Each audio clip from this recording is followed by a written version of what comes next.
si Irene Cruz, OFW ng Saudi Arabia. Today po, isi-share ko sa inyo ang gagawin ko, red kapsa. Okay po. Pa-fry lang natin yung onion sa olive oil konti at isang kutsara nito butter ghee.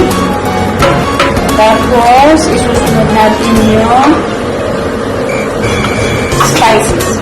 spices po, rock salt, cinnamon stick, cardamom, bay leaves, cloves, at black pepper at coriander po. Sama-sama.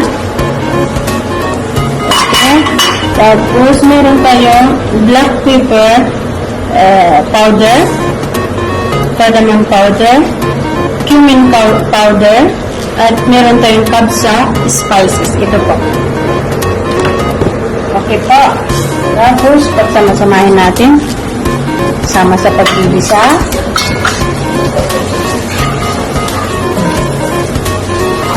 Katapos, sinusunod natin ang meat.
Transfer natin ang meat sa pressure cooker